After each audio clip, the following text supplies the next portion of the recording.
नमस्कार, मी विष्णू वखरे, महाराष्ट्र नाभिक महामंडळ विभागीय अध्यक्ष मराठवाडा.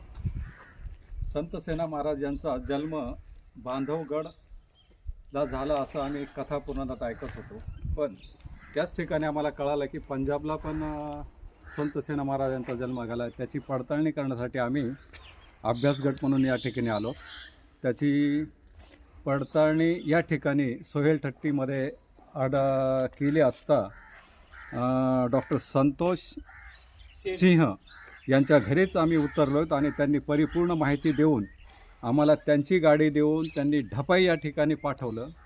त्या ढपाई या कुटुंबाने ती बी सेन समाजाचं आहेत आणि त्यांचे वारस आहेत संत सेना महाराजांचे. त्यामध्ये त्यांनी 1400च्या पूर्वीचे आणि 1400 नंतरचे जे डॉक्युमेंट्स त्यांच्याकडं साप आहेत ते जपून ठेवून त्यांनी ते पूर्ण इथंच जन्म झाला असे त्याचा प्रूफ आहे. आणि संत सेना महाराजांचे चिरंजीव यांनी त्याचे ते हस्तलिखित आणि ताम्रपटसुद्धा त्यांनी आम्हाला दाखवलं आहे.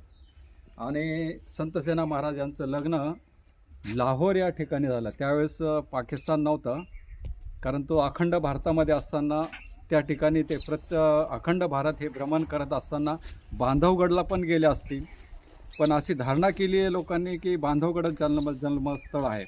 पण इथले जे प्रूफ आहेत ते मी माझ्या व्हॉट्सअप आपलं फेसबुक ग्रुपवर टाकलेले आहेत. माझा फेसबुक ग्रुप आहे विष्णू वखरे 1 या नावाने. तसेच नाभिक महामंडळ या फेसबुक ग्रुपवर ते सुद्धा त्याचे चित्रण, फोटोकॉपी आणि व्हिडिओ पण टाकलेले आहेत. तरी आपण ते चौकशी करू शकता. तसा आम्हाला तर विश्वास पटला आहे की सोहेल ठट्टी या गावामध्ये त्यांचा जन्म झाला आहे. आणि त्यांचं असं भव्य गुरुद्वारा 7 एकरमध्ये आणि पंजाबमध्ये त्यांना बाबा भगत सेनजी असे त्यांचं नाव आहे. आणि आपल्याकडं संत सेना मारून उल्लेख करतात.